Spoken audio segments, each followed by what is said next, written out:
Okay, thank you very much. Members, we do have quorum. I will now call the 6 p.m. meeting of the Budget Subcommittee to order. Are there any declarations of interest under the Municipal Conflict of Interest Act? No. Okay, so we will recess the 6 p.m. meeting until we complete the 3 p.m. meeting. We didn't get an opportunity to finish the deputation for 3 p.m., so we're going to complete that, then go into the 6 p.m. So members, the 3 p.m. meeting of the Budget Subcommittee is now resumed. We will complete the speakers list, receive the item, and then resume the evening session. So our next speaker on the 3 p.m. deputation list is John Gibb.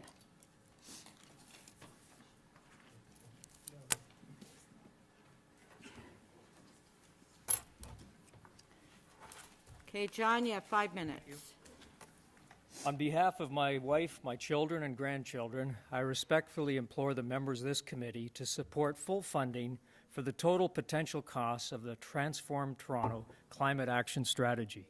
As a resident in Ward 25, I share with all Torontonians the cost of the existential threat resulting from anthropogenic emissions, primarily of carbon dioxide and methane, as clearly established by the International Panel on Climate Change. During the windstorm last June, our house, along with many of our neighbors' homes, received damage to the roof. Other homes lost siding. The damage throughout the city, including extensive flooding and power outages, has been well documented. I fully empathize with all those affected by flooding, having seen properties north of Toronto damaged by what used to be considered a 50-year flood, only to see it reoccur twice in less than half a decade. In order for the local EMS crew to achieve a timely response for an elderly resident, the fire department had to provide a boat for her rescue. Here in Toronto, all our emergency services were pushed to their limits through higher than normal response requirements under difficult driving conditions. We know that climate costs are not all financial. Aspects of Toronto's budgetary response to the challenges of a rapidly changing climate may be said to fall within the realm of the doctrine of public trust. We may soon find that Toronto will not be able to afford the expected massive costs of the climate crisis without placing a severe and unsustainable financial burden upon residents and small businesses. I'm asking members of this budget to request that Council give serious consideration to having Toronto join the City of Victoria and other Canadian municipalities in climate accountability initiatives. Quoting with permission from the West Coast Environmental Law Association's work, putting 100% of climate costs on taxpayers is not only unfair, it's bad economics. If a company benefits from pollution without paying a share of the cost, it has no incentive to shift toward a less polluting business model. We know that fossil fuel companies like Chevron, Exxon, Mobil, and others are not being blindsided by calls for their accountability. Along with their billions of dollars in profit, we know they have known, for instance, since the 1960s, that their products would cause climate change with devastating impacts to communities globally. Please keep in mind that roughly 1/2 of all emissions produced since the 1850s occurred after 1986. They've also undermined all manner of greener and more sustainable technology. They funded and participated in massive misinformation campaigns created to mislead the public and governments at all levels. They also lobbied against meaningful international agreements on climate change. We know that big tobacco, asbestos, and pharma have all learned that if you sell a product that is killing people or harming communities, you're going to have to pay some of the costs caused by your products. Until it learns that lesson, big fossil fuel will continue the status quo of increasing production to maximize profit and stall our efforts for positive change. In British Columbia, 16 local governments, including Victoria, have voted to send letters to Chevron, Exxon, Saudi Aramco, and 17 other global fossil fuel companies that are collectively responsible through their operations and products for almost 30% of human-caused greenhouse gases. The letters describe each community's climate costs and ask the companies to pay a fair share of those costs. You may be aware a peer-reviewed study ranks the top 100 global emitters of greenhouse gases.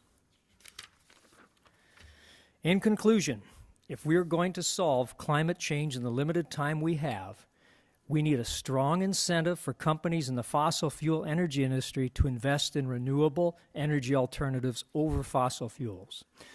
Governments at all levels need to include the true costs of fossil fuels in their financial decisions. Toronto has to have the resources it needs to protect its citizens and minimize future costs. Insisting that fossil fuel companies join in paying for the costs of climate change is a way to meet these needs. By demanding an end to the free ride for the largest global fossil fuel companies and their responsibility to start paying a fair share for climate costs, we will be much more likely to respond to the climate crisis in a timely and effective manner. Thank you. Thank you. Are there any questions? Councillor McKelvey? Thank you for speaking to this important topic. I'm wondering if your advocacy is also extending to the provincial government, which is pushing back on putting a price on carbon. Sorry, could you rephrase the question? Are you also advocating to the provincial government to put a price on carbon?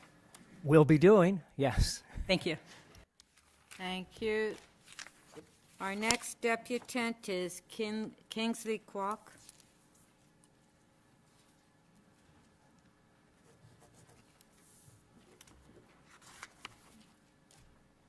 Five minutes. Thank you. Am I not taking the place of Chelsea Braun? I don't want to take that person's place, but thank you, Councillor, and also Councillor McKelvey and Bradford. Greetings. Happy Lunar New Year. I think my name is Kingsley Kwok. I represent TTC Riders. Grassroots transit user lobbying organization that should be no strangers to the Toronto Transit Commission or other city budget committees. 35,000 people in Scarborough use the RT, and when extreme weather events happen like last week and then this week, the Scarborough RT, which has maintenance issues and is in need of replacement, gets shut down, and buses are used to replace the RT to take passengers to the next hub, which is the Kennedy subway station. I think it illustrates the capital gap with transit infrastructure in Toronto and just the poor transit service Scarborough residents and transit users have to rely on. And so in late January, when the Toronto Transit Commission voted to increase bus fares, subway fares, streetcar fares for the 8th time in the last 9 years, it's a disappointment. But I guess we have to thank City Hall for the 1 year that there was frozen transit fares, and that was last year when it was an election year. So I guess one should just say, let's have election year every year so that at least the fare will be frozen. Because what if in March when councillors vote for the budget, which includes an increase in transit fares, it will mean that Scarborough transit users will have to pay more while still waiting longer for their bus to get to Scarborough Centre, which is one of the hubs here, to squeeze into a more crowded subway car or a more crowded RT vehicle, experience the freezing temperatures to go to Kennedy. Just to go downtown and points west to get to work and to go to school. Scarborough residents go to Ryerson too.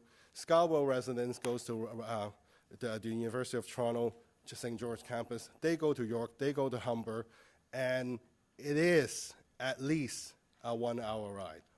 And I want to acknowledge George Brown and other downtown colleges too. TTC riders has always reminded everyone that the Toronto Transit Commission is the lowest funded transit system in North America. Even Andy Byford had said that. I guess even Jennifer Keesman had said that. We can't wait for another year for better service. We don't want another fare hike. We want better service. And we want the Toronto Transit Commission to be properly funded. When there's a capital funding gap, when there's a maintenance funding gap, that's the problem. It's like when is there another stoppage of the Toronto Transit when there's another signal upgrade that needs to be done. Please get on with these, because otherwise it's another day of waiting for buses when the RT is shut down. It's another day when people want to try to get to work and line 1 is shut down in parts of the stations. It's really frustrating. And Can you please wrap up? thank you. And one other thing for the poverty reduction strategy, one new thing that we want to say, how about a free TTC on extreme weather alerts? Thank you. Your time's up. Questions? Councillor Bradford? Thanks for the deputation and all the work that TTC Riders does on this front. I know we've heard from folks today and at TTC Commission as well. We were presented with a budget from the TTC this year with the fare increase, and nobody was excited about that. And I take your point about an election year with the fare freeze last year, but it's also important to remember we are in an election year this year, and I was wondering if TTC Riders had any plans to mobilize that around that, specifically operating dollars from our, in this instance, federal partners, if you guys are going to be working on that as well. Yes, of course. It's not just city councillors that we target. We also try to lobby members of provincial parliament and members of parliament. And so we have postcard campaigns, we have petitions, and especially, I think there was a previous speaker from Scarborough who mentioned that there are transit deserts and neighborhoods like eastern Scarborough where we want to have light rail transit, whether it's Shepherd, whether it's Malvern, whether it's University of Toronto's Scarborough campus, whether it's Kingston Galloway. We want a complete network of transit as opposed to these, spoken, hubs and spokes where you're just in a bus shelter waiting for that bus just to go into a crowded bus.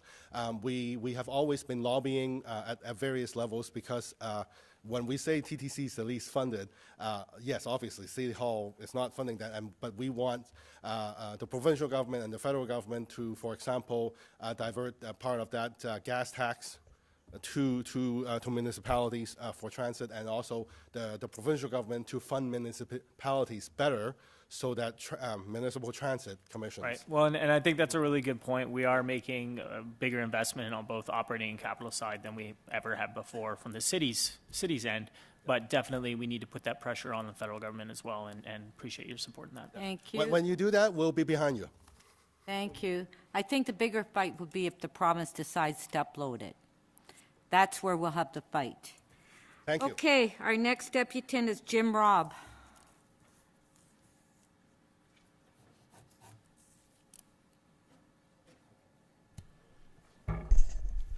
Thank you, Madam Chair and councillors, and thank you for taking on the role of leadership. I know it's not an easy task to make decisions in a big and complex city like the City of Toronto. Today I'd like to suggest to you the pressing need for a multi-level government fund to acquire and restore headwater lands upstream from Toronto so that we don't suffer from increasing pollution and flooding and erosion costs due to climate change. So all the scientists and all the insurance companies are telling us that the costs are just spiraling out of control. This is a picture of Finch Avenue. I believe this is the 2005 storm. It washed it out. But it's happening over and over again, and the costs are enormous. This is a picture of a relatively newly designed community in northeast Scarborough along the Morningside tributary. And of course, Markham is developing and intensifying, and more water is coming down. And this went right over the roads and almost took out some of the roads in that community and backed up into the basements. And that's occurring in more and more homes and communities throughout Toronto. The 2013 storm was about $850 million, according to the insurance companies. 300,000 people were affected. It's supposedly the most expensive natural disaster in Ontario's history. I think Hurricane Hazel would be if you did it in today's dollars, but that's expensive. And the power system was left hanging by a thread. And this is a foreshadowing of what will happen more and more often, and the costs will be prohibitive if we don't deal with the problem now. The Credit Valley Conservation Authority put out a report in 2014, and it says all orders of government can be sued for negligence. Each order has a strong incentive to consider its procedures and systems in light of new information, including climate change. And we know that the storms are getting bigger, that our infrastructure and our floodplains are not designed to accommodate the increasing volumes and intensity and frequency of storms. So it's a very big liability that's growing. There was an Insurance Bureau of Canada report in 2018, and it was covered in a number of newspapers. And the Insurance Bureau said that the claims have quadrupled in the last 9 years to an average of $1.8 billion per year. And they've actually, individuals and governments bill, they take care of 3 to 4 times that cost. So the insurance industries get stuck with slightly less than $2 billion, and individuals and governments get stuck with another $4 billion. And the Calgary flood, for instance, 2013, that was estimated to be about $6 billion flood. Now, this report came out with something quite interesting, which most people involved in watershed science have known for years, is that one of the best ways to avoid this is to actually restore forests and wetlands. And the Insurance Bureau itself said this. The TD Bank has done work on this. Conservation Authority's done work on this. The problem is we're not doing it enough. This is a study that was commissioned by the Ontario government in 2009. It estimates that 1 hectare of near urban wetlands gives you the value of $161,000 of flood control, pollution prevention, and other public benefits per year. And you don't, unlike a bridge or a road, you don't have to rebuild it every 30 or 40 years. Most of these things are relatively self-sustaining. And the cost to create a hectare of wetland is probably about $20,000 per year. So for a $20,000 investment, you get perpetually $161,000 return. Forests are similar. They're $25,000 hectare per year. For a $10,000 per hectare investment, you get a return of $25,000 per year in perpetuity. So watershed plans have been done. The problem is they're not being implemented. And that actually increases your liability, your chance of getting sued successfully, the chances of upstream communities being sued by downstream, because the plans are there and they tell us what we should be doing, and we're ignoring them. We're going ahead with more pavement, more development, more infrastructure, but we're not going ahead in parallel with these watershed plans. And this is an example how quickly the landscape can change. Those 2 arrows point to the same spot on a landscape, and just 9 years apart, or 8 years apart, you could see how the landscape on the left would have about 40 millimeters of rainfall runoff each year. The landscape on the right would have almost 0 because it's absorbed and tunneled underground. This is a wetland that was created in the Rouge Park. Again, that wetland's about 7 or 8 acres. That's $1 million. Wrap it up, please. $1 million of benefits per year. So here are the 3 requests. One is that you request... Thank you. Your 5 minutes is up. Okay, I will send you, if you would like a little bit more information, just ask me a question, please. We will do that. Councillor Bradford? Just a request, would you send me the deck to my email? please? Yes, we'll send you all the information and the 3 requests. They're basically to ask the federal government to implement the existing watershed plans in Rouge Park, to create a multi-level government fund to acquire and restore lands, and to ask the federal government to improve the Ecological Gifts Act so that developers and private landowners can actually give land for tax relief. Great, thanks very much. Thank you. Just quickly, and my question is, do you think that some of your recommendations could be done through the ravine strategy which is being developed? Is there potential for us to incorporate those into that strategy? It's possible, but I think they're really separate. I think that the ravine strategy are existing areas in Toronto, and their problem is more of a terrestrial, well, it's aquatic too, but their problem is more of what is the species diversity and why is it disappearing. This is more of a problem of what's happening upstream.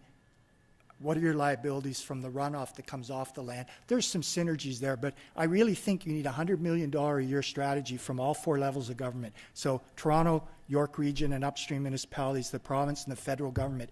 Toronto had about $8 million a year. I was speaking to former Councillor DeMaremaker, was up there earlier in the day, and we were talking about this. And back in around 2010, he had managed to get about $8 million set aside per year for acquiring land. And when the Ford government, or the Mayor Ford came in, that plan sort of was removed. You need to go back to that and get other parties to step up to the plate, or your legal and your actual physical costs of remediation are just going to climb. If you don't do it now, the land's not getting any cheaper, the climate's not getting any kinder. Thank you. Okay. Paul Beatty.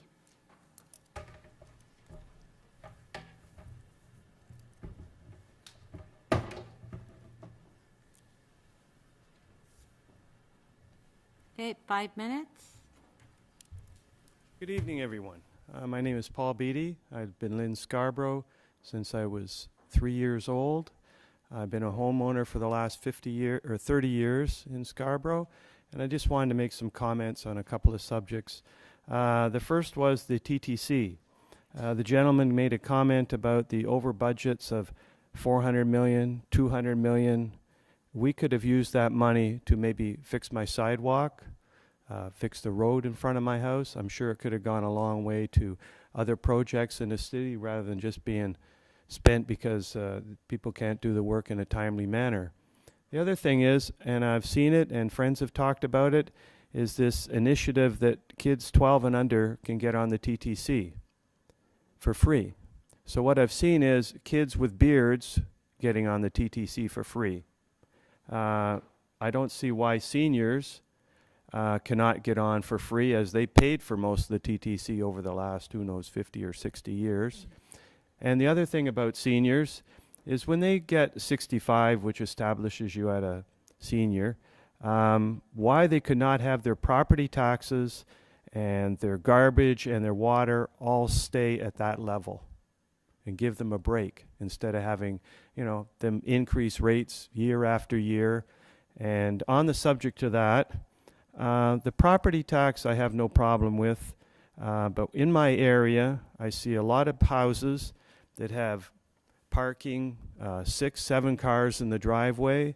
I see houses that have terrible extensions on their driveways, and why they need this much parking. I know a few of them, they got rooming houses where the whole place is rented out to families. They're making good money. They're using up more than their portion of power and sewers and that, parking out front, all these cars. Why those people aren't paying more property taxes? Because they're pocketing cash for sure from, who knows, 3 to 5 families in one house. They should be paying more. The other thing is the garbage rate, I don't understand, is going up. When not too long ago, we contracted out to supposedly keep garbage rates lower. And from this newest increase, it wouldn't surprise me if we're right back to the level before we contracted out. We could have used our own people. The other thing is the water rates.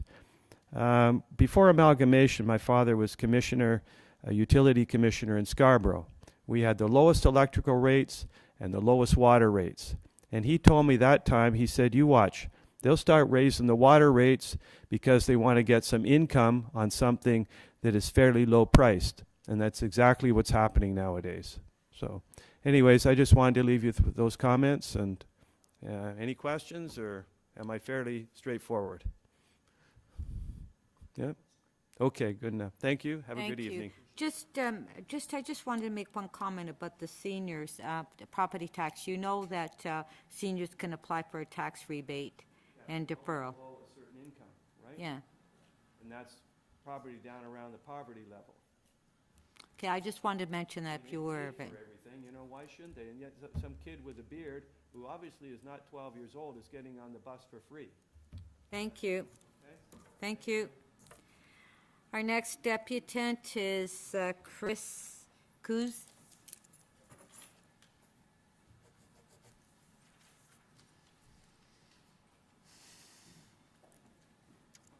5 minutes.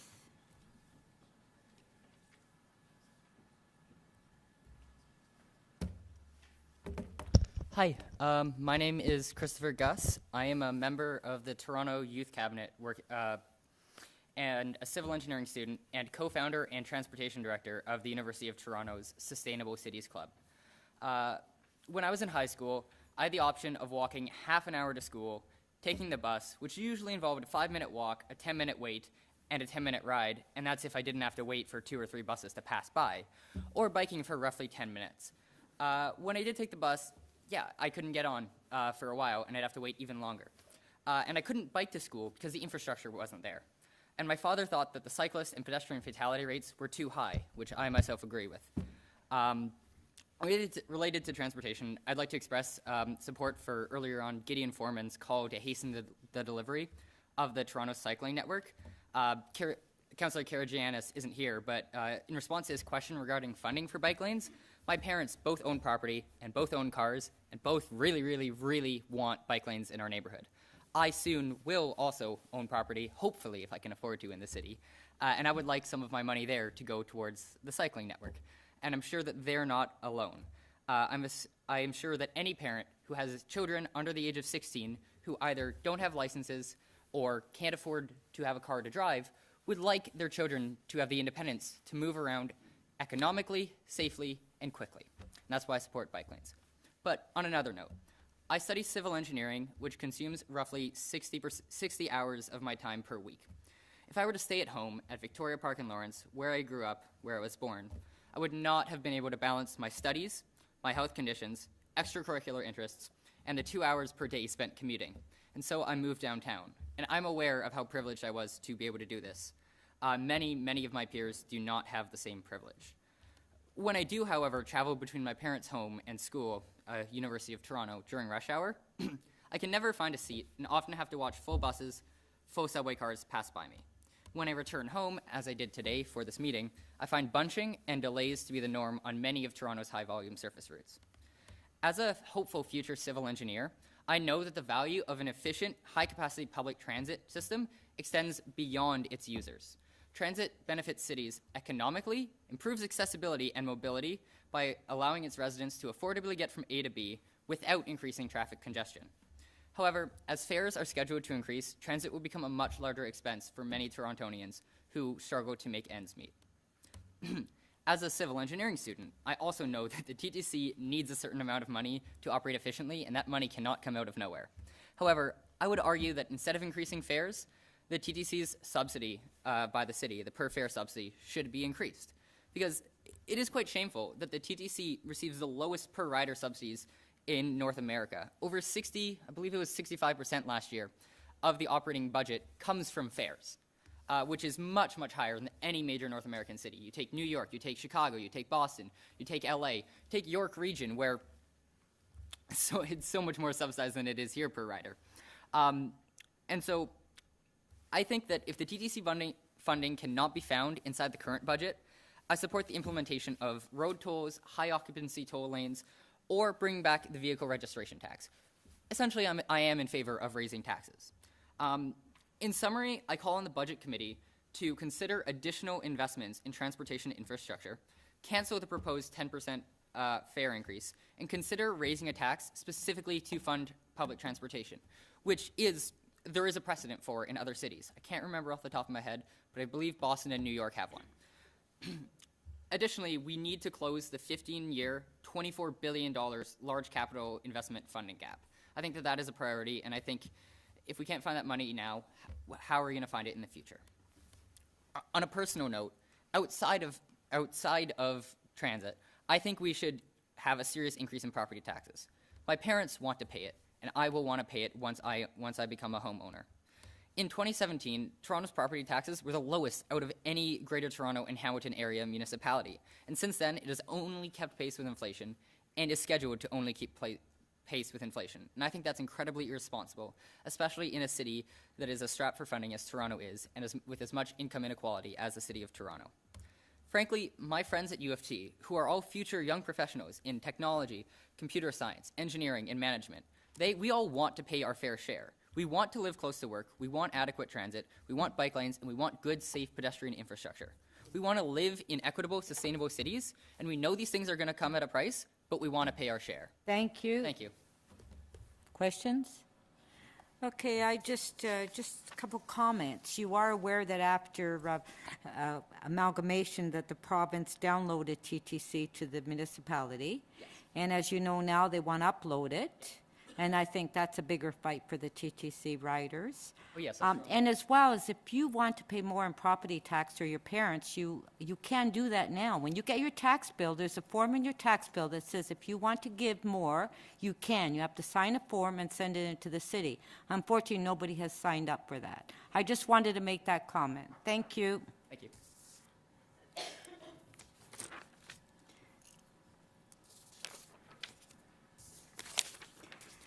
Oscar? Motion first. Oh. Before I go to the next debutant, I have a motion that speakers who have not pre-registered for the 6 to 8 p.m. session of the Scarborough Civic Center consultations be allowed to register to speak until 7 p.m. February 7, 2019, after which no further registration is allowed and the speakers list will be closed for the 6 to 8 p.m. session. All in favor? Carry. Thank you. Oscar Scott. 5 minutes? Okay, that's working, I guess. Okay. Yeah, my name is Oscar Scott Guzman. I go by Scott. I've lived in Scarborough Southwest for about 2 years. I'm a tenant rep in a Toronto community housing building. I advocate for tenants to Toronto community housing and sometimes to politicians as well. I'd like to thank Anna Kim, who spoke a bit ago, and Scan for helping me with this deputation. Today I want to talk about the need for the city to invest in affordable, decent housing, and I also want to offer some ideas for how the city's budget can better support the creation and maintenance of affordable, decent housing. First, let me share with you a picture of the issues that arise because of the lack of affordable, decent housing. I'm an ODSP recipient. I spent some time living in a rooming house, and even that I was barely able to afford. I had to leave this living situation because a fellow tenant threatened to kill me. When I left, I had a hard time finding another place to live, even a rooming house, because of the first and last month's rent requirement, and people don't like to rent to people on social assistance as well. I ended up in a shelter for a month. I was lucky because I was able to secure a home in a TCHC building where I live now, a bachelor. This has made my housing slightly more affordable, by $10 to be exact. This is because social assistance support for housing is proportional to the cost of rent. So if your rent is less, they give you less. But even in my TCHC building, which has about 340 people, there are problems with the structure and maintenance of the building.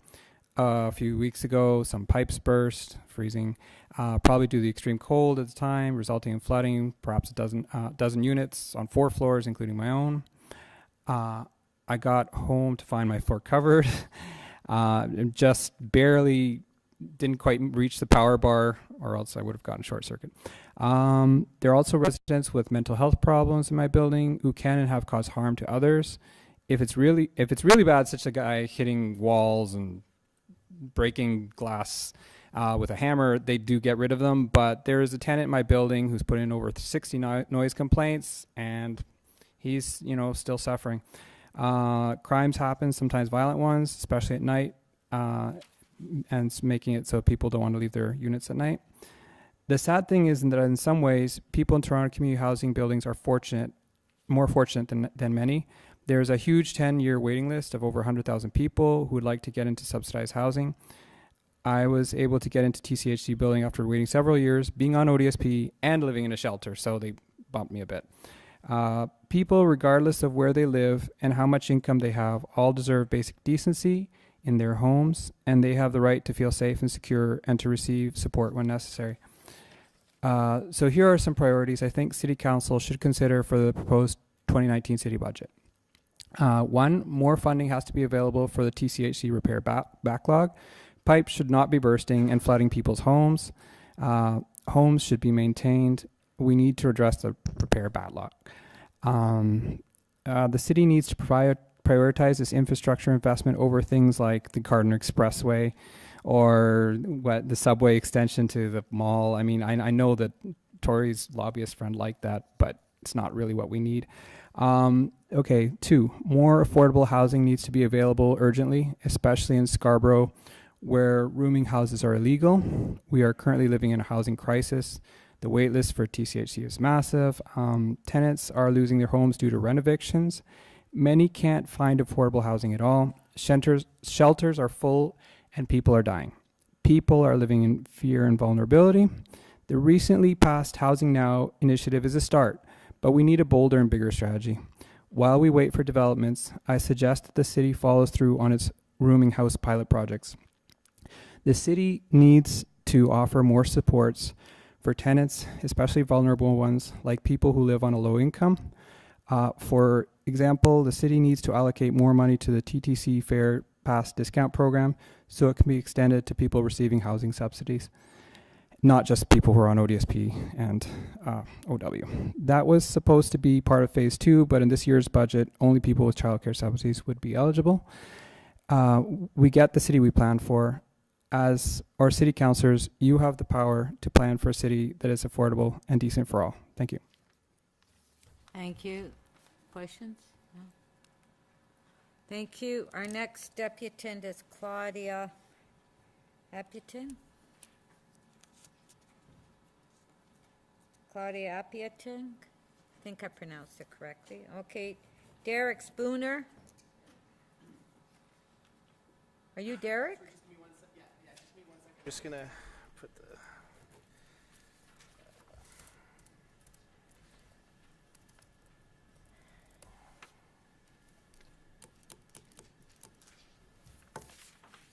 Want us to go to the next one? me? Are you ready? Yeah, I'm ready. Yeah. Okay, go ahead. Sure.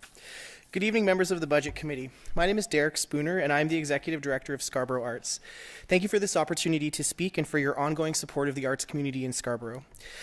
Scarborough Arts is a local arts service organization and is designed to address the needs and interests of artists, arts organizations, and residents in Scarborough by providing arts and cultural programming and services outside the downtown core of Toronto.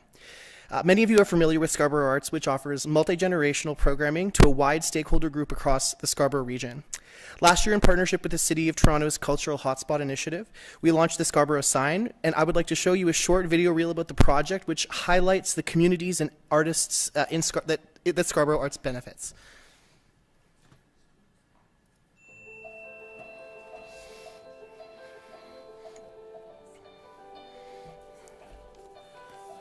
We were able to collaborate with a lot of amazing up-and-coming designers as well as seasoned designers to create a sign that is mobile.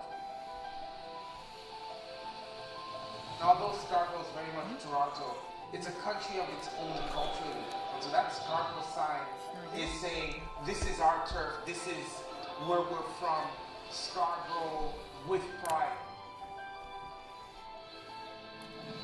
So I'm really watching it bring some cross-community and cross-generational engagement to the people that are participating. I think it's really important that young people are able to write on a sign because it shows that they leave a piece of themselves behind and they become a part of the Scarborough sign. Every kind of person from any kind of background, from any country, lives here. Eating each other's food. Scarborough is unlike most places in the world. It's tough because I don't want it to be completely gentrified, and I'd love to see more exhibitions happen here. Serious galleries opening in Scarborough for Scarborough people so that people who live downtown come to Scarborough to see arts and culture here that has the voice of so many different people, like true Canadiana. The benefits of the arts sector to the City of Toronto are clearly outlined in facts researched by the Toronto Arts Foundation in 2018. 89% of Torontonians think the arts make Toronto a better place to live because the arts engages people with new ideas, raises awareness of social issues, and bolsters the city's economy. For every $1 invested by the city in an arts organization in 2018, $20.45 was raised from other sources, including $8.66 in ticket sales and $6.21 in donations. This achieves maximum impact and return on investment, directly benefiting the people of Toronto, especially those in neighborhood improvement areas. Again, I thank the Budget Committee for their support of the arts to date, and I ask that the committee continue on this momentum and follow through with the following recommendations. That Mayor John Tory and Toronto City Council continue as champions for increased investment in the arts as a key contributor to a vital and prosperous city. That the City Council considers increasing its arts investment by $2 million in 2019. And that in consultation with the arts community, we ask that City Council fulfill Mayor Tory's campaign commitment to develop a new culture plan for Toronto, setting objectives and funding targets reflective of Toronto as both an international arts destination and a city rich with locally accessible arts programming and engagement. This increased funding to the arts and culture sector will allow arts organizations like Scarborough Arts and others to continue to build its services, support the Scarborough arts community, and leverage the arts activities outside the downtown core. In closing, I'd like to share a quote from Scarborough-based filmmaker Keshav Kumar, with whom we are currently working on our Real Scarborough pilot program in 2019, that sums up the importance of community arts. Every artist is not just built upon their creativity and potential, especially in today's day and age. It takes many supporting hands to give an artist the chance to speak their voice. Thank you. Thank you. Any questions? Councilor McKelvey? The city has a new economic development and culture plan that's come out. Yeah. How do you think that fits with Scarborough? Do you think it needs to be refined, each district on their own? Is there unique needs in different places in the city? I think that, are we talking about the strategic plan from 2018 to 2022? Yes, I actually think that that plan is quite comprehensive in terms of its tenets, in that I think it actually does represent the areas in which we need to grow, particularly in inclusion and accessibility.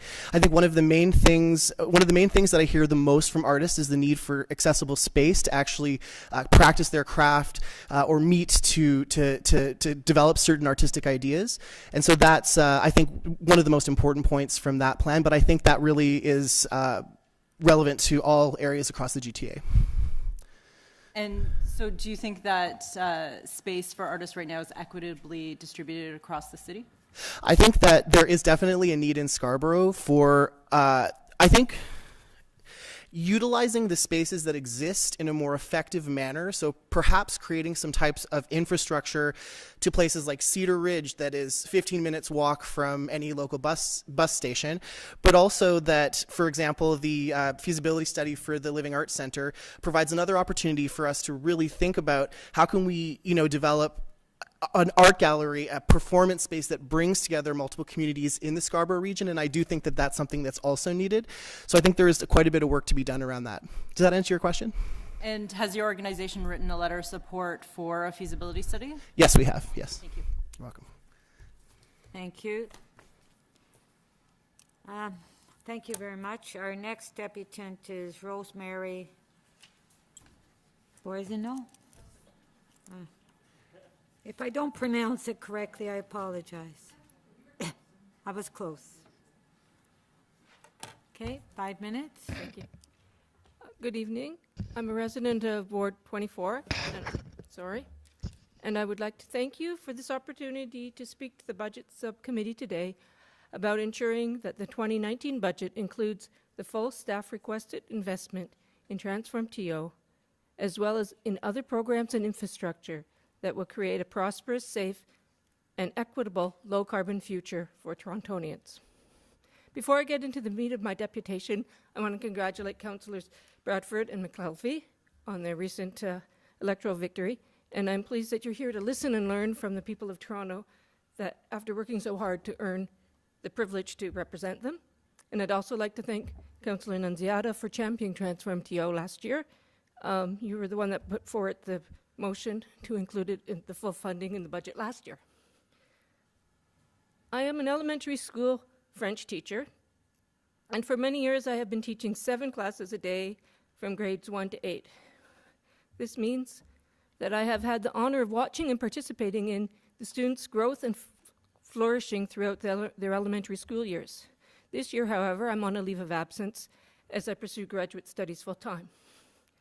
I'm glad that I have this year off because in October, the International Panel on Climate Change, the IPCC, released an alarming report informing the world that we have only until 2030, 11 years, to cut our emissions in half if we are to avert the tipping points that will lead to uncontrollable climate change and a cascade of worldwide social and ecological disasters.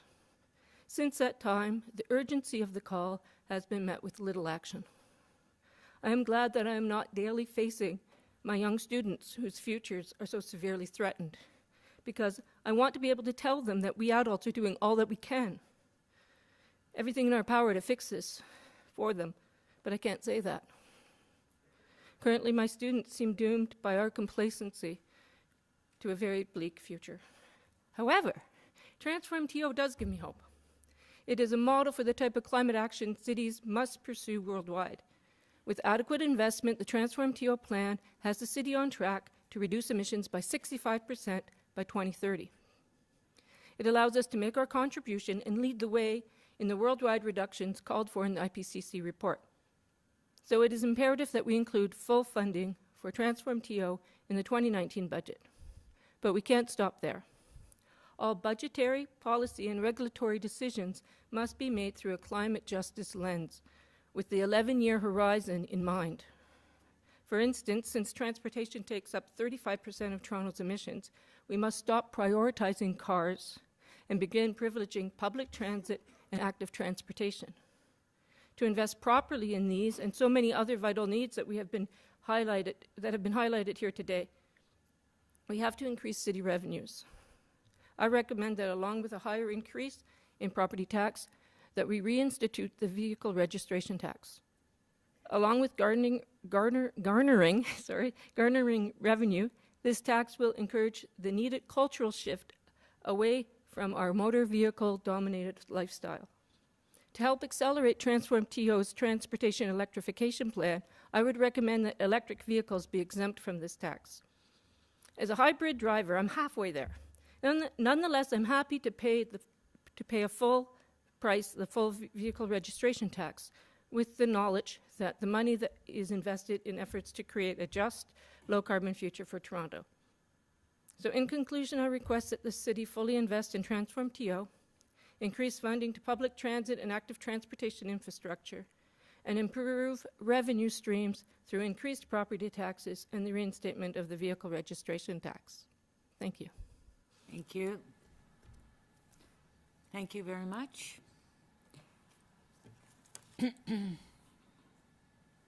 Fatima Courier? Fatima? No. Sayeda Salman?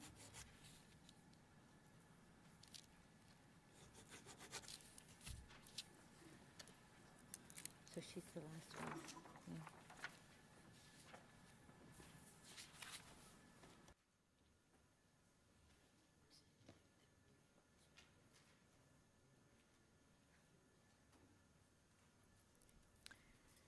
Thank you. You have 5 minutes. Good evening, members of Budget Committee and everyone. My name is Sayeda Zarka Salman. I'm the Student Nutrition Coordinator Program at Samuel Hearn School in Ward 20. I would like to thank you for giving the opportunity to be here today. At Samuel Hearn School, we run the morning meal program where we serve 405 students daily, 5 days a week. We kick off the students' days by providing them with milk, grains, and fruits and vegetables. Especially, we introduce new items such as mangoes and pizza to our menu that our student nutrition and students would find interesting, and they get happy. We strive towards serving all students regardless of their ability to contribute financially, taking into consideration various religious restrictions and allergies. We have amazing volunteer parents who participate and contribute to make our program more successful. They share their ideas and new recipes for our menu. Also, I must say thank you to our school staff for supporting us on a daily basis, especially caretaker who are always ready to help us. The students are also happy with our nutrition program. They look very excited when they come to pick up their snacks in the morning with bright smiles. We are happy to serve them too. Without the city's generous financial contribution, we would not be able to run this program smoothly. On behalf of my school, Samuel Hearn Middle School, I would like to thank you, the city, and all respected council members for their financial contribution. And our school student nutrition program in a very good shape because your supports make possible. Thank you once again for taking your precious time and listening to us. Thank you. Are there any Thank you. questions? No? Thank you. Thank you. Okay, I move, that's it, I move that the Budget Subcommittee for the Scarborough and Etobicoke consultations receive for information the public presentations and the communications submitted by the members of the public. All in favor? The 6 p.m. Okay. So now I have to move this one, right? Okay. It's the same thing. That's fine. So now you move to the 6 p.m. deputations. Okay, now I move that we're now into the 6 p.m. deputations. So that concluded the 3 to 5, and now we're at the 6. Yeah. So our first deputant for the 6 o'clock is Dave Hardy. Where's Mr. Hardy? Right here. Okay, 5 minutes. Thank you, Madam Chair, councillors, and staff. I wear a number of hats. I'm also the executive director of the Institute for New Suburbanism, which is a think tank in Scarborough. Questions? Sorry, let me go back one here. Yeah, there we go. We have a number of questions we're researching as an institute that are important to all Scarborough and Toronto residents. How can we achieve more residential density without gentrification? How do we leverage the new Meadowway that TRCA is investing in a way that creates sustainability across our suburban areas? How do we challenge larger condo developers for the new condos to perhaps include meeting space, exhibit space, and performance space? We're going through technological disruption. How do we make sure that the suburban areas take advantage of AI and driverless technologies? Markham is going through a smart city process. How do we bring that technology to the suburban areas of Toronto? How do we address the issues of poverty and training? How do we attract and welcome employers in our suburban areas? And how do we achieve density that's happening right now without losing that suburban tranquility? The Institute was formed out of the Rotary Community Renewal Campaign in 2014 as one of the 14 projects that came out of that campaign. One aspect of the Institute is to, and we aspire to brand Scarborough as a place of ideas by taking this idea of new suburbanism, which is growing around the world and getting world support, as a Scarborough-based idea that's helping suburbs around the world in terms of how they do their planning and design and so on. What my ask is that we want to hold a conference in Scarborough, a global conference in Scarborough, that'll enable thinkers, experts, academics, planners, architects to come and talk about how to make sure that as we're growing in our suburban areas in this city and around the world, that we take advantage of best ideas around the world. We'll bring together all sorts of people, and it'll be at the Bank of Montreal Learning Centre. The ask is for the City of Toronto to come in as a major platinum level sponsor. We've been working with Councillor Thompson on this. We tried to advance it last year, but there was a little bit of turbulence last fall in the city, so we decided to throw it off this year. The 50,000 would bring Joel Kotkin in from MIT, who's a world-leading researcher on the suburbs. It'll also help defray the costs of the BMO Learning Center as well. I also am asking for $10,000 to be put into the planning department budget. We took a look at our stats. We've had 130 planners from 905 come to Scarborough. We've had 2 planners from the City of Toronto come to Scarborough to learn about the best ideas for suburban planning. If it's a matter of money, then if there's at least a line item budget so to allow City of Toronto planners to attend, that would be great. Certainly for the 50,000, City of Toronto politicians and senior staff and so on would be more than happy to come on as gratis. We already have sponsors, and we're going to get more. My company is sponsoring. Snap Scarborough, the newspaper, is sponsoring. Bank of Montreal has already come in as a sponsor, as well as the Ontario Professional Planners. This is what the conference outline is. We've already got speakers lined up from Australia, speakers from Europe, the US, England coming into Scarborough, so it's just a matter of pulling the trigger and getting the timing right. I'll end by just sharing with you that we had many workshops and give you a flavor for what this institute does in Scarborough. The first slide, we flew Judith DeJong in from Chicago to talk about how do we rethink the suburbs. She was partnered with Arvind Prasad from Peel, who talked about suburban planning in Peel that would apply to Scarborough. Joel Kotkin came in from Kansas City and talked about affordable housing. Paul Hunter, we flew him in from London, England, to talk about how do we wrestle with poverty in the suburban areas, and he was partnered with John Stapleton, who you might have heard of. On the last session, we've had Uber sponsored along with Peel Region, and we talked about what does Uber and driverless technologies and AI mean for the suburban areas. So we're getting a lot of great people coming out to our sessions. Can you please wrap it up? I will stop right now. Oh, we still have 10 seconds. Well, then I'll get rid of my slides then. Okay, no, your time is up now. Thank you. Okay, questions? Okay, Councillor Bradford. Thanks, Dave. Very interesting topic. I think planning in the suburbs is really going to be increasingly important going forward. So glad to see this sort of thinking and academic exercises taking place. What do you anticipate as the outcomes of this conference other than just like attending sessions? Is there anything that would be produced or generated or support the work that's going on here at the Institute? Oh, tremendous benefits for the city. As the ideas come out, they'll filter into the official plan process. They'll go and they'll parallel the sidewalk labs and say, let's see what also we can do in the suburban areas. They'll drill down on how do we get those employers to Scarborough and suburban areas that have corporate social responsibility programs, that have leaders come in, that help donate money to the community and community causes. If we took advantage of the sustainability opportunities, Scarborough and suburbs are actually quite sustainable places when you take a look at all the flora and fauna, and there's ways to make that happen as well. So there's huge benefits that can come out of this. Thanks. Okay.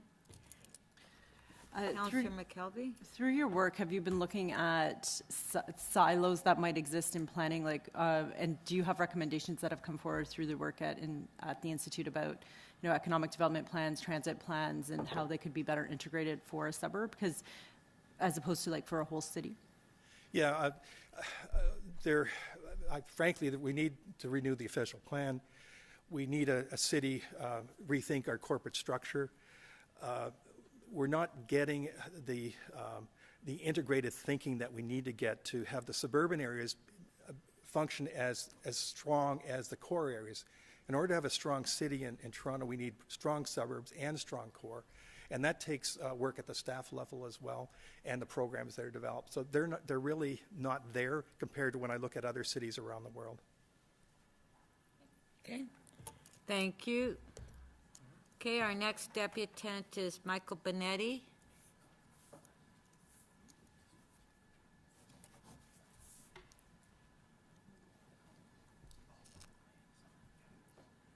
Okay, you have 5 minutes.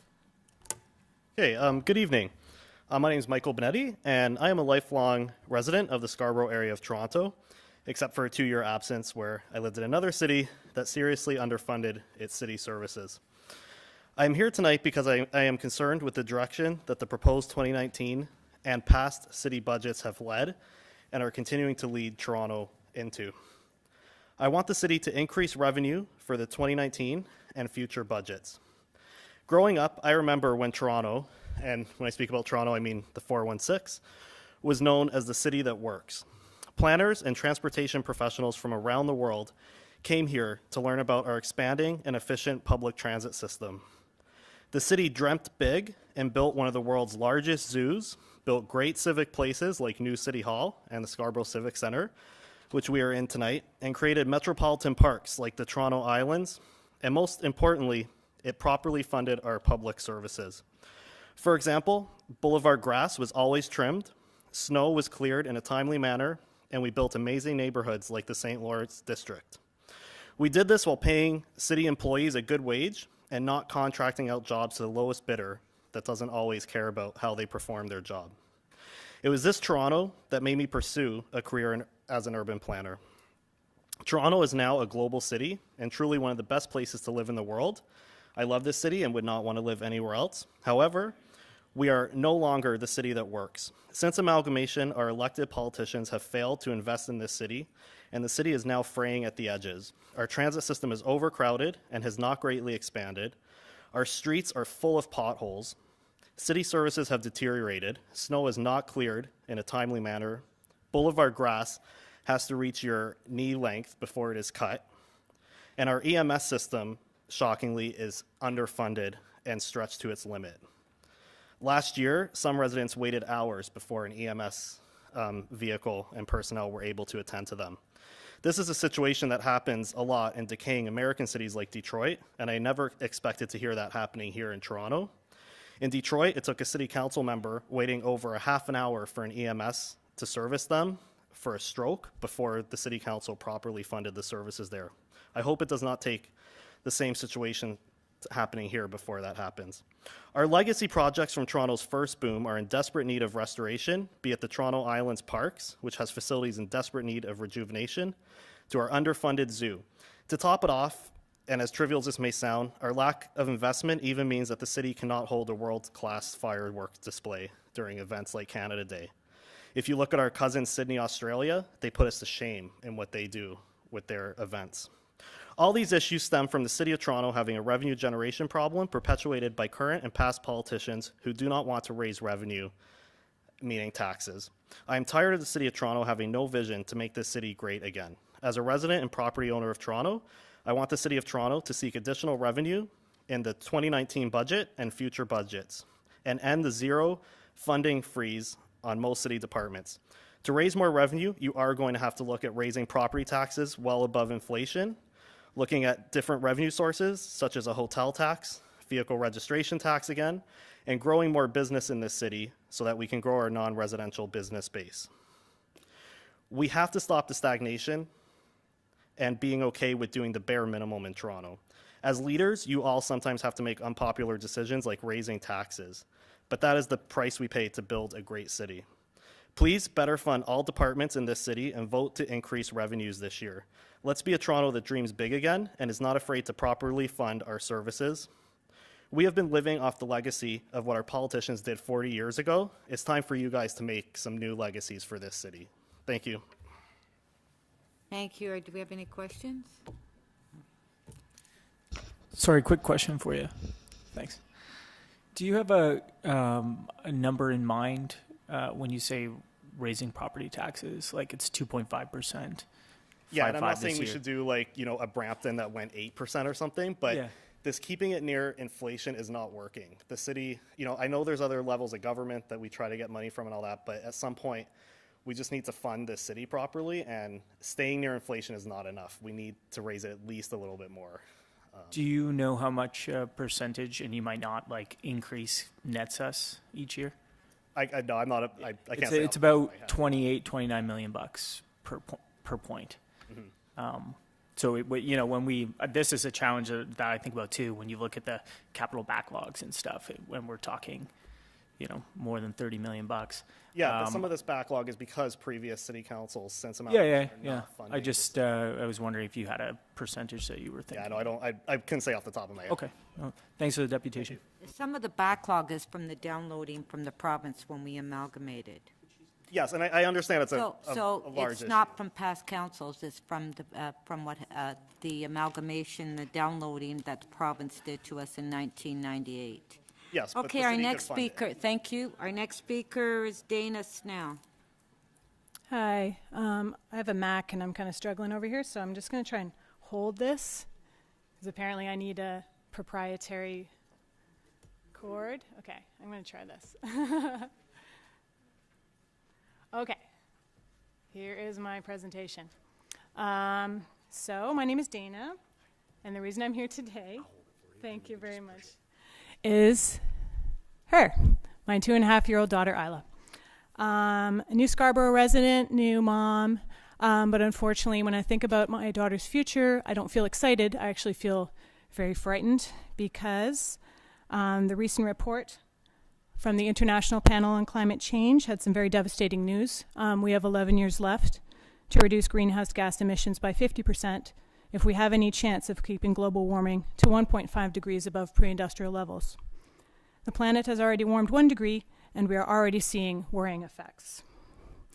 Even global warming of 1.5 degrees will lead to extreme temperatures, more violent storms and flooding, food insecurity, mass migration of vulnerable populations, and the extinction of many animal and insect species upon which we depend. There will be negative impacts on people's physical and mental health, and economies will strain to deal with the fallout. We're going in the wrong direction. Global emissions for 2018 are at an all-time high. And if the world followed Canada's trajectory, we would be on track for warming of up to 4 degrees, which would mean the end of humanity on this planet. And just because Ontario isn't the highest emitting province in the country doesn't mean we're off the hook. In fact, it just means we have to work even harder. If we don't make some major changes now, we're on track for unbearable temperatures as soon as 2040. Isla will be just 24. The good news is we can do something about it. We can do our part to reduce emissions, create healthier communities free from harmful pollution, and be a model for other cities around the world seeking to reduce emissions. Our success can show those that would weaponize apathy that change is possible. We have the tools. We already have a program in place here in our city that is reducing emissions in creative and meaningful ways. The Transform TO program has seen greenhouse gas emissions drop by 24%, very impressively exceeding their 2012 goal of a 6% reduction. However, more work needs to be done. Thank you. Today I'm asking you to strengthen this program by fully funding it and providing $1.46 million in new and enhanced funding. And I'm asking you to go above and beyond the program by funding direct programs that will bring down greenhouse gas emissions and improve our neighborhoods, programs that retrofit buildings, make it easier to walk or cycle, and improve transit.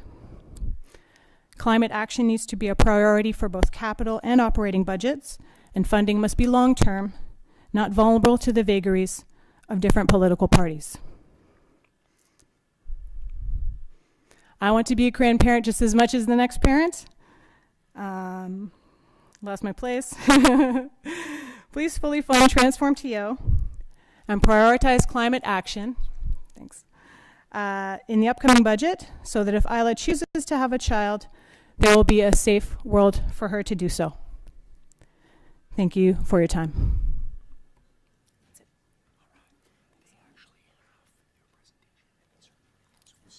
Thank you. Councillor McKelvey, question? Thank you. I hope you're a cool grandma. My question is, do you think that the city has potential for showing leadership right now, given that there's pushback for action on climate from another level of government? Well, certainly the challenges are immense, and we might have to be more creative. That's where you come in, I suppose. I don't have the answers. There is, of course, a very strong dollars and cents push for prioritizing climate action, because the longer we wait to implement these changes, the more expensive they're going to be and the more disasters we're going to have to be cleaning up and and so far, so I'd say prioritize the financial cost. And so would you challenge us to be leaders in this area? Yes. Thank you. Thank you. Our next debutant is Victoria Ju.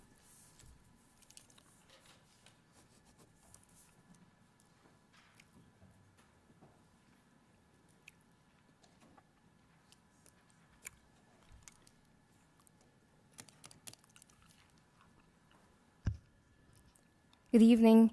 My name is Victoria, and I reside in Ward 25. I am involved in two resident-led community groups called the Malvern Food Security Group, Malvern Food Security Work Group and 42 Voices. Thank you for allowing me the opportunity to speak tonight. I would like to talk about Transform TO, Toronto's climate action plan for my deputation. I want to express my support for the Transform TO 2019 budget that city staff presented, but also want to note that this is the bare minimum of what is needed. The recently released greenhouse gas inventory shows that progress is being made to reduce Toronto's emissions, but we need to redouble the effort. Accelerated action is required to achieve the 2030 target of 65% reduction and avoid dangerous climate change. 7 key points that I think would be great to focus on are: priority focus on deep retrofits in buildings is critical, along with clear metrics. Investment to accelerate electric vehicles needing charging up. City resources should be leveraged to expand financing for low carbon actions. Resourcing community engagement is central to achieving results. A robust communications plan is urgently needed to support engagement. Declining funding trajectory is a common is a concern as the 2030 target looms, and presentation of a citywide Transform TO investment would be useful. With regards to the investment of electric vehicles, I think the city's focus could be on electric vehicle infrastructure. As an EV owner, it would be helpful to have some EV chargers built and implemented in Ward 25. Having them installed in publicly owned places would probably be the most beneficial. For example, the Malvern Library or Rec Center, and public parking spots like Green Peas. With regards to resourcing community engagement, this area could create a larger groundswell to achieve our greenhouse gas reduction in ways that would drive valuable community benefits, including public health, community resilience, local jobs, and improved social equity. As I mentioned, I am part of 2 resident-led community groups where their missions complement climate mitigation and adaptation. And if we were able to work collaboratively with the city, we could mobilize action. There are other active community groups as well. This also has the potential to catch the attention of other residents who may become motivated to get involved. I appreciate this opportunity to present my perspective and suggestions on the 2019 city budget, and look forward to collaborate with the city and advance the implementation of Transform TO. Thank you. Thank you. Councillor Bradford? Thanks very much, Victoria. We're definitely hearing a lot on the Transform TO. Jennifer and I were just saying tonight, Rosemary and others, so thanks for that. Do you have any ideas on how the city could address the EV charging piece? I think that is coming down the pipe quickly, and I'm not sure if we have a strategy, particularly like in some of the more urban areas where a lot of people have street parking, maybe not necessarily driveways. Have you given any thought to that?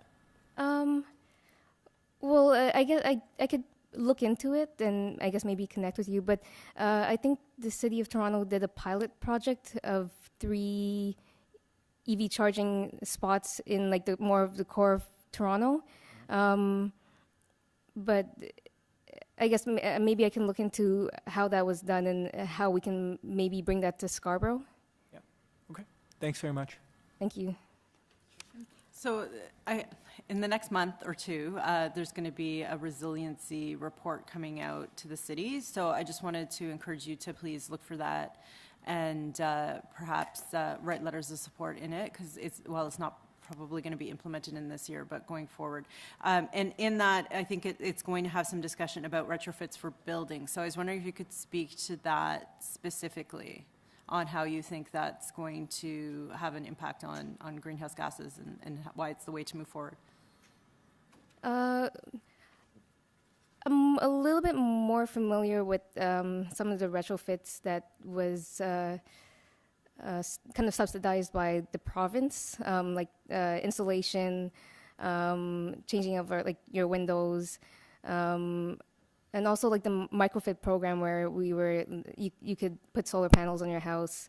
I think those types of retrofits was really beneficial. I know that was at the province level, but that Green Ontario Fund is now gone. So, Okay. And do you think that if the city were to go down that road of retrofitting buildings, for example, TCHC buildings, that we'd have not just carbon savings, but also energy savings? yes. Okay. And one other thing, we did a hub, community hub forum, and actually retrofitting those community centers and community hubs would inspire, I guess, more change. There's a full report that we have on that. Okay, please share it with me, and thank you for coming. Thank you. Thank you.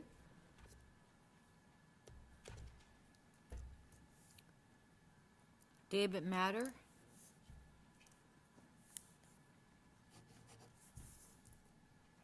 Following David Matter is Candice Loom. David, you have 5 minutes. Thank you very much, ladies and gentlemen, TO staff, Speaker Francis, Jennifer McKelvey, and Brad Bradford. Good evening. Good evening. I'm here representing the Residents Rising Group. They're in the Kingston, Galloway, Orton Park area and West Hill. So we really served both wards, the 24 and 25. I've been serving those for about 30 years, working in both wards, but for the same organizations. So we're talking today about housing and homelessness. First of all, I'd like to thank Mr. Tory and council members who recently voted in favor 21-4 of the Housing Now plan, a plan to build 11 city properties. This is a great start, adding more housing to a much-needed market. The 11 locations of which 2 are in Scarborough only. 777 Victoria Park at the Victoria Park subway station and 705 Warden Avenue. Each site has 450 units with a total of 900 units. Only half of the units will be affordable units with rents ranging from 40 to 80% of market value. A bid for each site will come from the public sector and TCHC. The city will retain ownership of the land for a 99-year lease. The city will waive $176 million in development charges and fees and $104 million in property taxes. Also, thanks to Brad Bradford, on January 30th, during the Planning and Housing Committee, in speaking with the parliamentary secretary, a request was made to declare a state of emergency for housing and homelessness. The answer was no. There are 245,000 rental households in TO facing affordability issues and concerns. There is also 180,000 people on the waiting list, on the housing centralized waiting list. Toronto is the world's 9th least affordable housing market, according to a survey in 2018. In 2017, the average rent for a one-bedroom condo was $1,803, while a one-bedroom purpose-built was $1,194. That is unaffordable. In 2009, City Council approved a 10-year housing opportunity Toronto Action Plan, 2010 to 2020. The plan included a Toronto Housing Charter, Opportunity for All, which recognized that fair access to full range of housing is fundamental to strengthening our economy and communities, and health, social well-being of residents and communities. The city recommends that the province and the federal government become partners in this. And recently, with the recent announcement with the Ford government, will make it easier to evict tenants from 10 days down to 6 days. This housing challenge requires new ideas, bold action, and strong leadership. We cannot afford to ignore our current housing crisis. A time for action is now. Thank you. Thank you. Questions? No. Thank you. Candace? Loon? She's not here.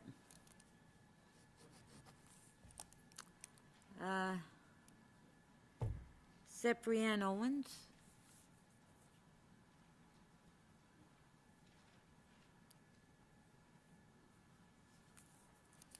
And our next deputant following would be Taylor James Williams.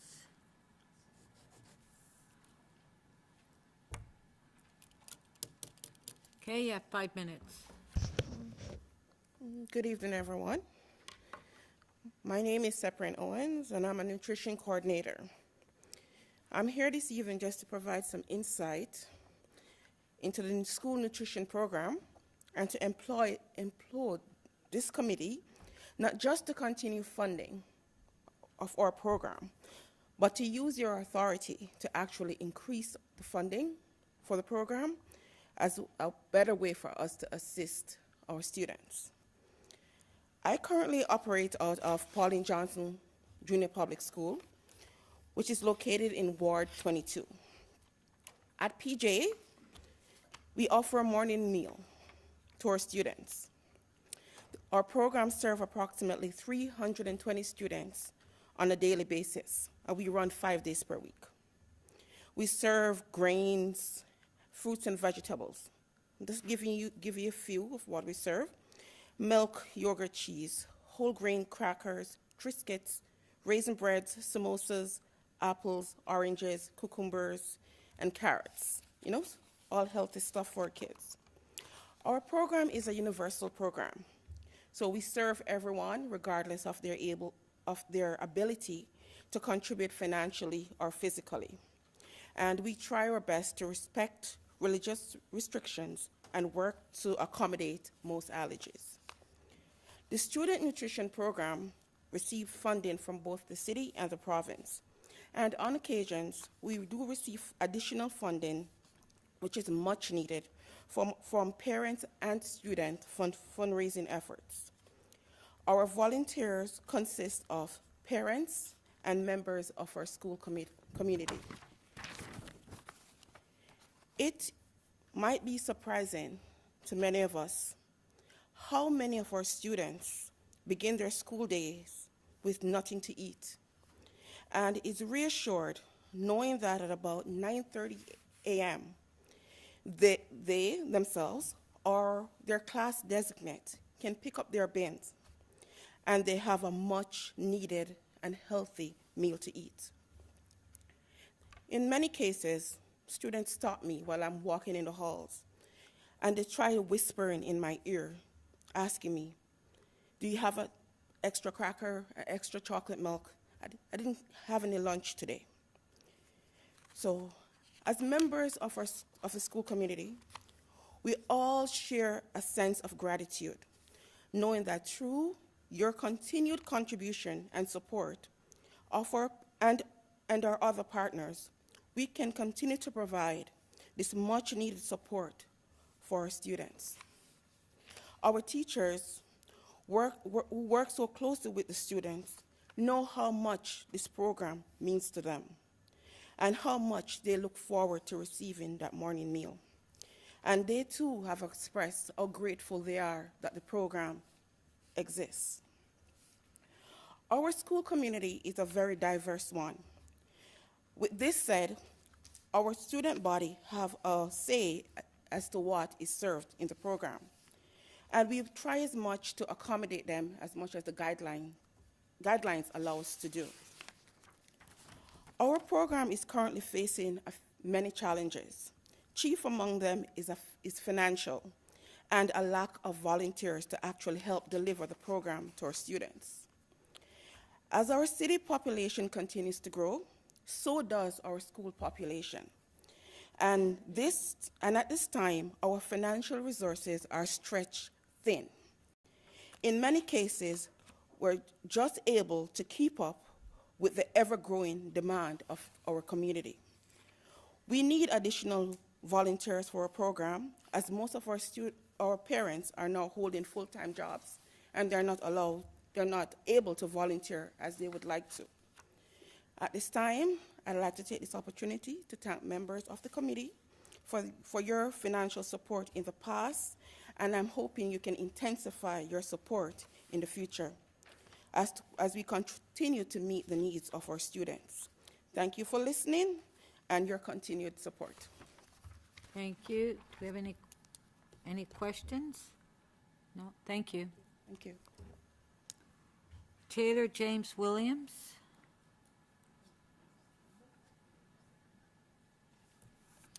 No. Margaret Eva Boo. I'm sorry, I don't know how to pronounce your last name. What is the name? Mehert? M-E-H-E-R-E-T. No? Johnny Dibb? I know he's not here. He's a constituent of mine. No. Progress TL. Andrew McKenzie?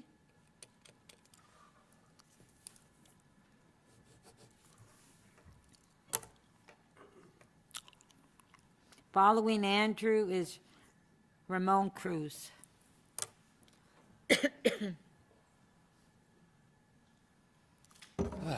Hi. Just want to thank the Budget Committee for allowing us to do this. It's very cool of you guys. My name's Andrew McKenzie, and I'm actually a paramedic with the city. To be honest, I actually wasn't going to come today. I'm not one actually to kind of do these things, to speak out on kind of issues, but I mean, if I don't, who else is going to do it? This year, the proposed budget is to hire only 12 new paramedics. I want to talk to you guys today a little bit about that number and why we should increase it. I was actually watching a live deputation today down at City Hall. I got to see one of my colleagues, Eden, actually speak, and he actually kind of went through some of the day-to-day mechanics of what we do, but I thought I'd like to focus on just a specific story to kind of shed light on why we need more paramedics. I could talk to you guys about graphs and numbers, but you already know all that information. So this call happened on a pretty busy day for us. We were called to call. We were about 10 hours into our shift, no break, no lunch. That's pretty common for us. And we were actually at the hospital with a patient, and they were calling us to come out, even though we had a patient on the bed, to go do this call. The call was for an elderly female. She fell outside and had broken her arm. Now, on busy days, sometimes we can actually stack calls. If our dispatch finds that the calls are minor enough, we'll actually stack them and hold them, sometimes for up to an hour, even 2 hours. So this was a stacked call. By the time we got there, the patient was angry and furious, like I'm sure all of us would be, right? Some of the things that she said to us: "What took you so long? Been waiting for over an hour." I was scared for my own life. Now, this is a minor-ish call, but I mean, to the patient, it's pretty serious. Many people don't deal with 911 on a daily basis. The back of the ambulance is my office, but for many people, it's somewhere they don't want to be. We had already lost her trust before the call had even began, which is pretty disheartening. I mean, I could stop there at the 2-minute mark. I think that'd probably already give you a good idea of why we need more paramedics, but I don't want to. I want to keep telling you about some of the things that she started to say to us. For the next hour and a half, I cared for her, splinted her arm, gave her medications, treated her as best I could like my own grandmother, brought her to the hospital, gave reports to the triage nurses, monitored her and her vital signs the whole time. I did the best that I could. But she said to me throughout this whole call, I'm going to call your manager and tell them you're the worst paramedic in the city. You're going to be fired after this. How did you even get a job? You should be ashamed of yourself. Now, these common things might be a shock to some of you, but this is pretty common for us as paramedics. We deal with it on a daily basis. She said something, though, to me I won't forget. I moved her to the bed at the hospital, and again, I thanked her for being patient, and I apologized for the wait time. And she looked me right in the eye. She looked me right in my eye and said, I hope one day that one of your family members falls on the ground like me and is left there to die. It's comments like these that stick with me. It pops into my head when I'm not at work, when I'm trying to enjoy dinner with my family or spend time with my friends. It's comments like these that stick. Unfortunately, it's not uncommon for us. I would even say this is a daily occurrence happening with every paramedic across the city. We've got a stressful job. We're put into situations that are time sensitive, and we need to focus. We need to rely on training and past experiences, but sadly, we're losing this because we're tired from being overworked and understaffed.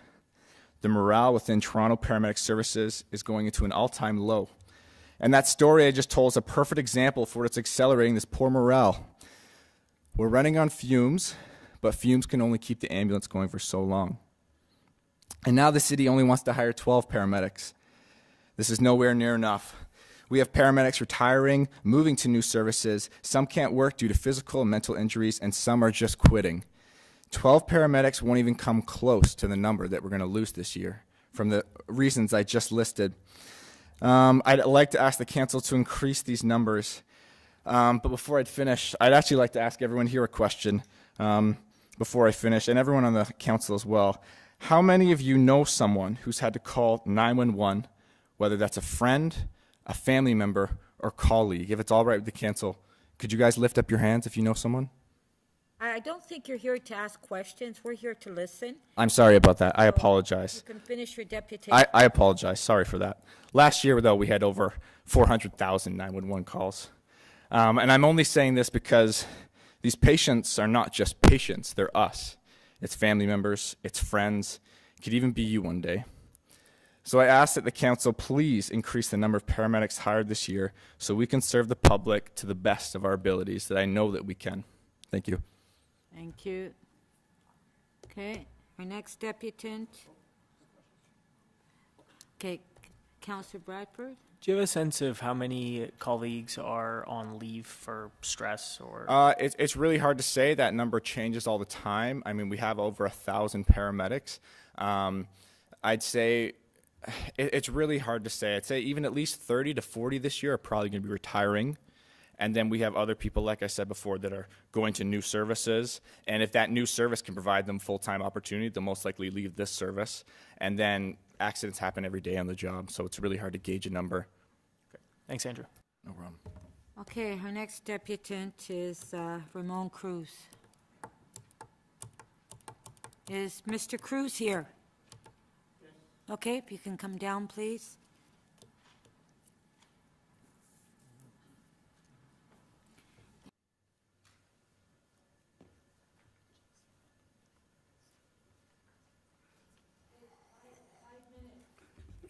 Good evening to everyone. Good evening to Ms. McKelvey, Mr. Secretary Janis, or another one. I came here in Canada, or we came here in Canada in 1993, and I live here in Scarborough since 1995. Worked with TD Bank, Magna, consultant for AT&A, official representative of IHC Limited. Volunteer for local, municipal, provincial election, since 1997, and I'm a non-political person. I came here, I was an entrepreneur in the Philippines, OEM, contractor, supplier, sole proprietor before I came here in 1993. I met a consultant to the program project manager who has a building system and technology which is being implemented in different parts of the world, namely Thailand, Malaysia, Seychelles, Hong Kong, and some part of Middle East. I have proposed this planned, well-planned, total planned community for IHC Limited in our country since 1996.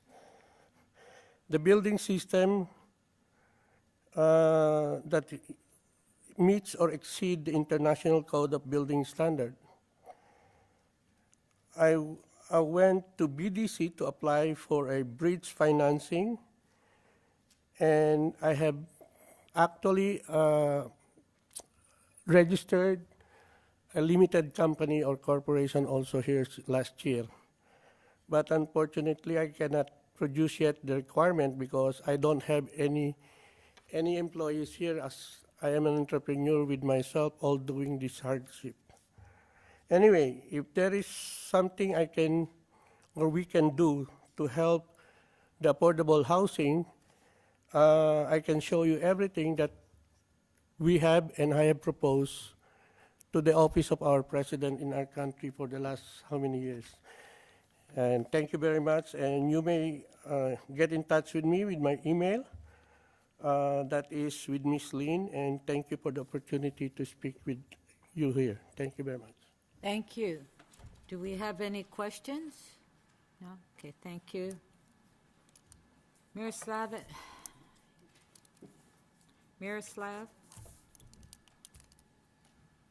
You know the drill.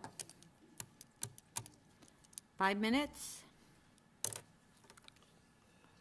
I don't know if you can hear me? Okay. Yeah, I can hear you. People have talked about the environment, TTC, and a whole bunch of stuff. Go for it. This, I'm hard of hearing. AODA, this helps me hear when I put, until recently, didn't work here. They upgraded the systems. The city does a horrible job. Not horrible. It can do a lot better for people with disabilities to commute. Councillor McKelvey's constituents most likely are not going to come all the way from the other side of Scarborough, Rouge River, Rouge Park, whatever, Ward 25. I'm still thinking the old systems. That's when all the meetings are either here,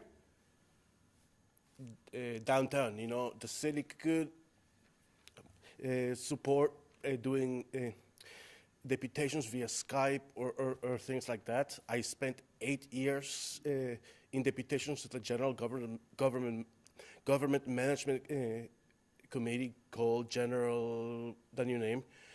I know you sit in that committee. You're gonna learn my deputations. The city can do a lot better job using technology, Twitter, Facebook, Instagram, I guess, and help with Skype or other alternatives. Skype, video conferencing. You know, not everybody can make it here. My father's 95. He has a mobility issue. He lives in Edgecore. There's no chance in heck that he's going to make it here. There's a lot of your constituents, and I know at least 5 in Councillor McKelvey's area, that will never come here, you know. That, and with technology, you can also help new immigrants who have a language barrier, where there's a language barrier or a, I don't like using the word disability and the AODA. You can do it a lot better. Both of you, well, 3 of you could have held your own sessions in your wards. How many people from York, South, Western, your ward came all the way here all the way here to Scarborough, you know? I love that the meetings could be used technology like Skype, you know? Just think about it. Have this work. And Scarborough, North York, and Etobicoke York community councils are never live streamed, unlike downtown. Not a single meeting outside Toronto City Hall gets live streamed on the YouTube channel. Rogers Media, the Rogers Community Channel, used to have the broadcasting. I am on Bell. They haven't had it for many years. So to engage more participation, there's 650,000 people in Scarborough. There's how many behind me? Let's say 100. That doesn't even come close to all this meeting. Less than, in average, 20 people come. You know, you need to fund all the technology from the government. Thank you. Oh, you too. Question. Hi. So last year, the mayor held his executive meeting here. That was wonderful. I was here. You were here? Great. And I know it was a big kerfuffle for staff because they had to set up cameras and set it all up. So do you think it would be worthwhile to install, like you say, stuff so that you could live stream at all the different civic centers? And that might, one, community council or this meeting could be live streamed, but also, for example, committee meetings could come here more often, like the executive or planning or infrastructure. I would, excuse me, I would love for executive committee to come here in Weston, in Etobicoke, and all that for all the important meetings, you know, especially like in Scarborough. If things deal with something in Scarborough, they should come here. Okay. And I know the mayor was here a few hours ago, the afternoon meeting, you know. So after amalgamation, when all the committee meetings started being held downtown, you think that's unfair and maybe we should spread them around a little bit better? Yes, it's completely unfair, especially for your constituents, because you're the farthest away from City Hall, from all three of you, your constituents, you know. 2 hours to City Hall. So coming out here. No, but the thing is that they're still having meetings in the suburbs. It's for the councils, but not the committee. Yeah, no, they are. They're having committee meetings. Azim Khan.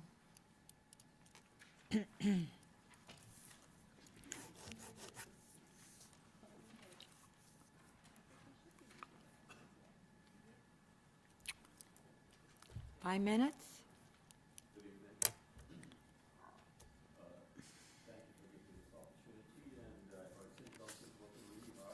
All the councillors, that's great to know, and especially Jennifer McKelvey, we heard good things about you, Jennifer. Thank you.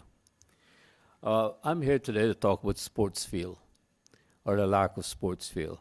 I'm involved with softball cricket in the area around here, East Toronto, Scarborough area.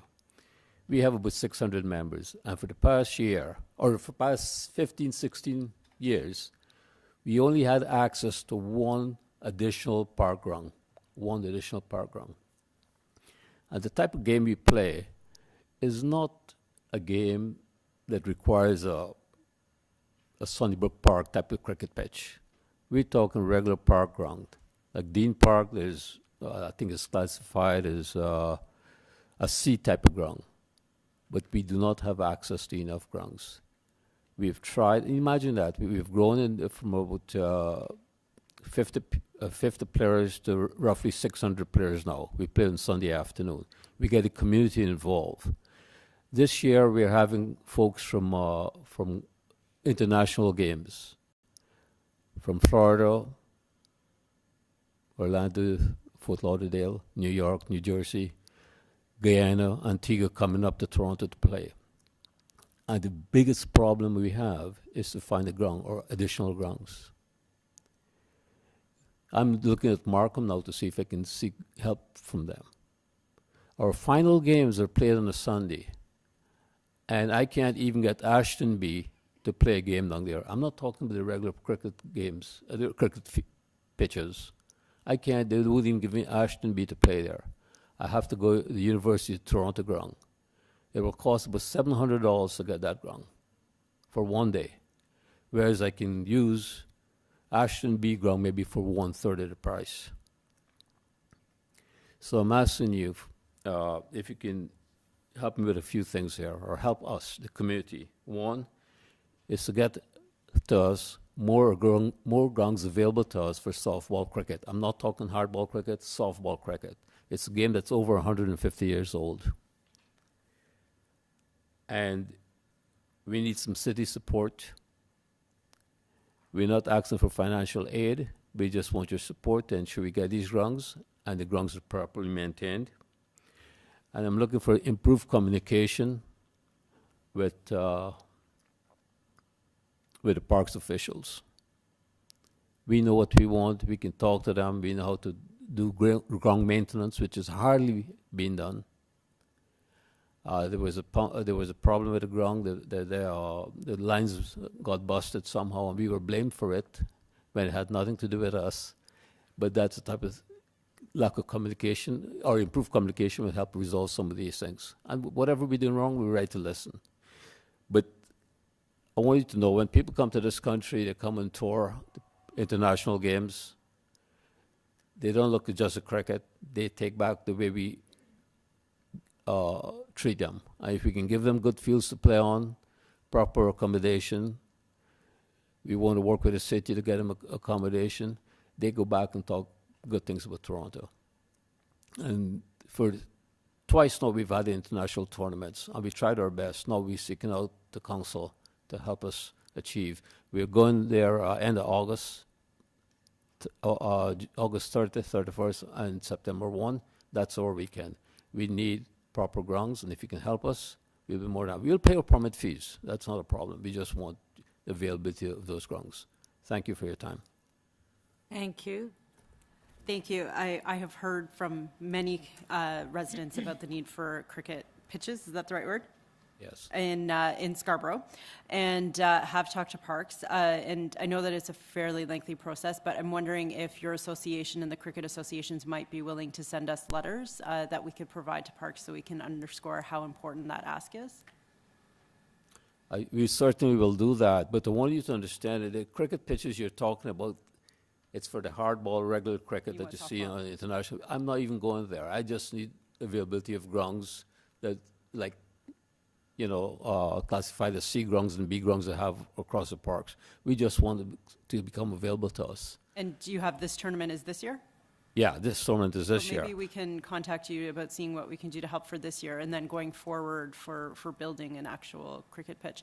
I know Joyce Trimmer is planning to have a community center, and it'll have an indoor cricket pitch, but I know that it sounds like there's considerable desire for an outdoor one in Scarborough. Oh, there, yeah. But I'm saying that's the regular. So if we build it, they will come?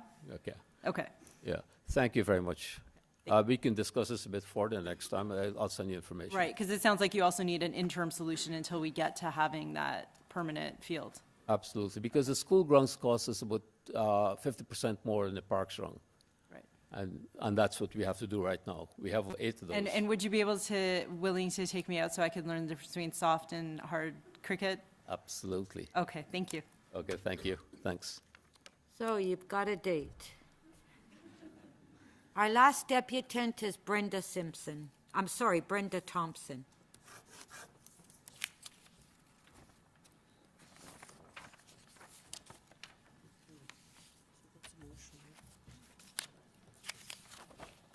Okay, you got 5 minutes. Thank you, Chair Nunziata and members of the Budget Committee. I feel like this budget is very rushed. I've seen a few budgets come and go, and really when it comes right down to it, I think a budget is about our vision of what Toronto, and by extension what Scarborough, can be. And right now we have a mayor who's promised not to raise property taxes beyond the rate of inflation.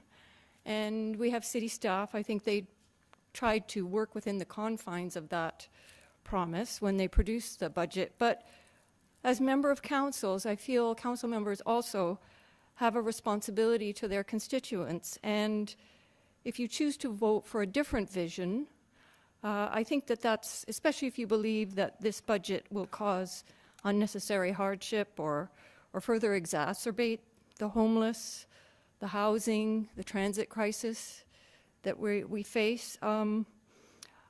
I believe that that's something you should do. And with regard to transit, which is what I want to speak about, I believe Scarborough transit riders bear the brunt of this crisis. Scarborough is so spread out. we're so reliant on buses. If anything, service gets cut, the buses bear the brunt of that. If fares go up, because Scarborough has a lot of people who are struggling financially and who rely on transit to get around, they bear the brunt of that. And earlier this week, the group I'm with, Scarborough Transit Action, we did a workshop at the East Scarborough storefront, and I'd just like to point out that some of the people from there, Colleen, thank you, Colleen, and Dave, were at that workshop, and we talked about transit issues in Scarborough. And what I heard from people was the Lawrence 54 East bus, and how they wait, and they wait for that bus to come. And when it comes, it's full, and it passes them by. And also, there's very short, there's not really good frequent service on the weekends. And so I can understand their frustration, and also I'm confused because the Lawrence East 54 bus has a higher ridership than the St. Clair West streetcar. So that tells me we really need to take the service up a notch. Even our articulated buses only carry 77 people. A streetcar can carry 251 people at a time. So we're asking a lot of the residents that live along Lawrence East. And I think if we have this 10-cent fare increase, we're basically telling them, you're going to pay more to watch a bus go by. And in raising that fare by 10 cents, we're also going to push more people off the transit system that we have, and they're going to be walking. And in Scarborough, if you live between Lawrence and Kingston and Markham and Lawrence, it's a 40-minute walk to the grocery store. And where I live in Scarborough, if you live between Midland and Kingston Road and Markham and Kingston Road, it's a 40-minute walk to the grocery store. And so it's really going to cause people a lot of hardship, and I really hope that you don't vote for the 10-cent fare increase.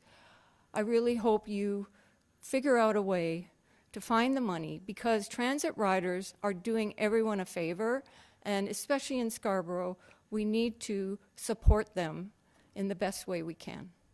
Thank you. Questions? No? Okay, thank you. I'd like to move that the Budget Subcommittee for Scarborough and the Etobicoke Civic Center consultations, receipt for information, the public presentations, and the communications submitted by members of the public. All in favor? Carried. Motion to adjourn? Councilor Bradford. All in favor? Carried. Thank you very much.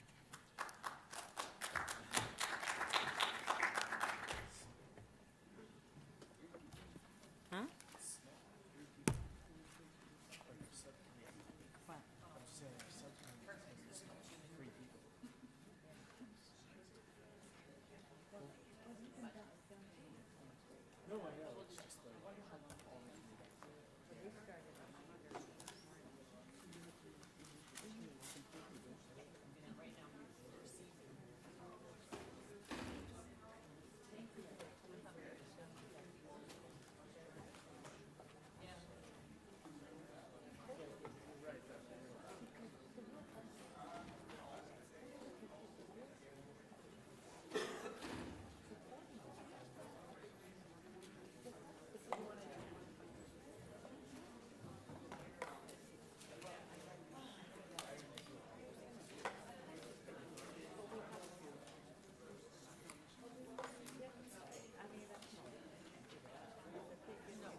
Okay, Brad, do you think we can find the car? Yeah. We'll take care. Scarborough. So which is next is the Tobacco. Yeah, so Mikey said he'd show us where to get to.